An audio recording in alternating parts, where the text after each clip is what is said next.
We have a lot to discuss and a lot of stock movers for you. Jenny Horne, host of Next Gen Investing, is with me, and we're watching Intel rallying 30% this morning. Tell us the story here. I know, with an unsuspecting right now partnership with Nvidia, which is betting pretty big on Intel with this now $5 billion stake and a chip partnership. So the Nvidia stake does follow, of course, this pretty major investment we've already seen from the U.S. government, as they did take a massive stake already in the company.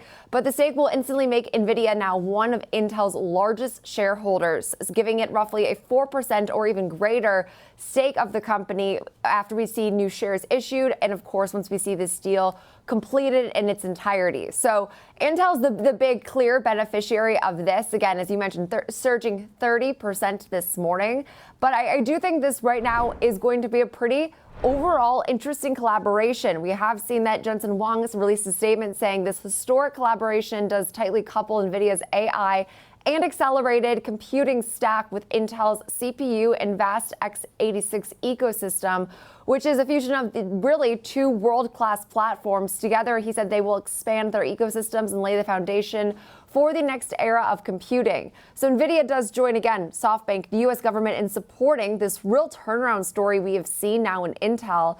Intel shares did touch their lowest level we've seen in more than a decade earlier this year, and then have rebounded pretty substantially ever since, after receiving that support from the Trump administration, striking a deal for the U.S. government to invest roughly 10% in the chipmaker back in August. So what's unclear is whether we're going to see this cooperation for like political purpose, or if it's right now just a wider collaboration that will more significantly benefit Intel. I think that's going to be a key sort of question that has to be answered now in the coming weeks and months. But the investment is still subject to regulatory approval. It does not appear to include the manufacturing of Nvidia's chips with Intel's foundry. But right now, it's also going to be hopefully given some more clarity when we hear from Wang, as well as Intel's CEO Lip-Bu Tan, who are holding a press conference at around 1 p.m. Eastern time. So more details on that to come. But right now, shares of Nvidia, which is also in the middle of this geopolitical spat between the U.S. and China, is also rising about 3% this morning after seeing several days of more pressure. Nvidia hasn't really seen the same degree of exuberance as, say, Intel has, but obviously very different performers over the last several years. Yeah, look, I mean, we know that Nvidia has sold off here and now with the back with the up arrow. It's had an incredible run. But when you saw Intel at decade lows, you know, it kept getting pushed behind. It had one earnings. It just sort of was really put aside. And look at this today, up 31%, believing in AI and PC products and things that can happen here. This is obviously the story of this administration, too, which has been pushing and pushing for more and more tech at home and now even abroad. We saw that in the UK this week. So obviously that is the power of what we're doing here at home versus the AI arms race abroad. Any quick final thought here on Intel? And I want to get to CrowdStrike. Well, I will say that what's interesting is it's not necessarily the story of rising tide lifts all boats, because we are seeing some weakness today in AMD in reaction. Also, given the fact that now, of course, inking this massive deal with Nvidia, I will be curious to know how Taiwan Semiconductor is feeling about this, because they command such a real stranglehold over the foundry business right now across the globe, but also here domestically. And Intel has been trying to foray into that space, but I mean, Taiwan Semiconductor is still the dominant foundry business. So I'll be curious to know what then this looks like if then Taiwan's threatened with a, of course, U.S.-based company coming in and getting more support financially, how they're able to compete then in more the long term.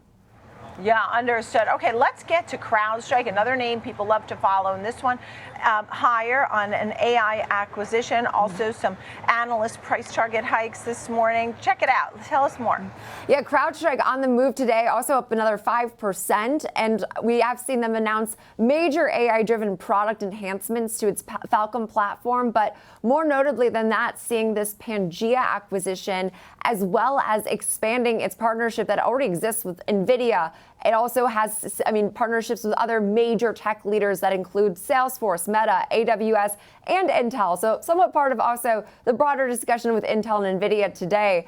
But these developments do mark a pretty major step for CrowdStrike in integrating open AI models and no-code agent building tools now directly into cybersecurity operations, which is aiming to make a more advanced protection broadly accessible while unifying data and governance for these AI workflows. So I think that the deepened partnership with Nvidia is a win, but also right now pretty nice pop this morning, again, in reaction to this Pangea acquisition is huge, especially right now. We've already seen, really strong guidance from CrowdStrike. This not necessarily factored in yet, but this has been a story of, continuous strength over the cybersecurity space, which is right now fairly fragmented. There's not really one true dominant force, but more so following this theme of platformization, where you see names like Palo Alto Networks, CrowdStrike, wanting to become this one-stop shop for cybersecurity. So this definitely helps, as we've seen a lot more acquisitions in the, again, cybersecurity space over the past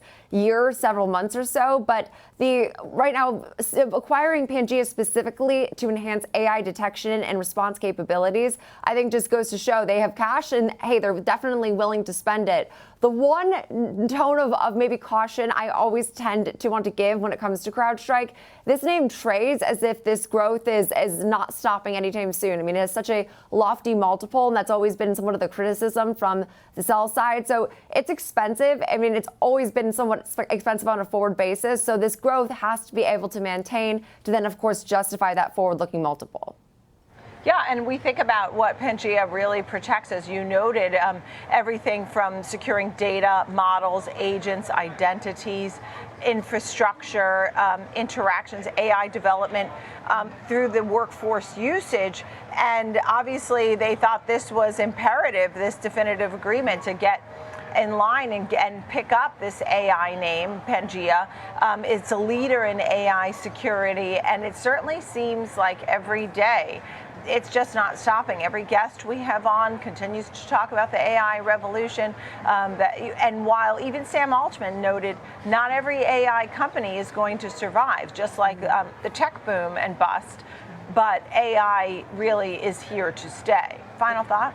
Absolutely, especially when you consider, the massive spend that is right now being poured into this space. And it's not necessarily even specific to some of the semiconductors, as you're seeing with cybersecurity, names like CrowdStrike, Palo Alto Networks.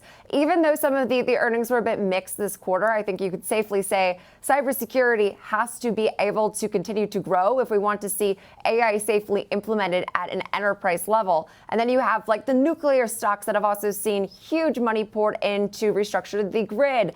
There's so many different areas of right now the overall economy that are benefiting from the massive spend. I know that gives the skeptics some concern of when does it actually start to really change and implement our lives?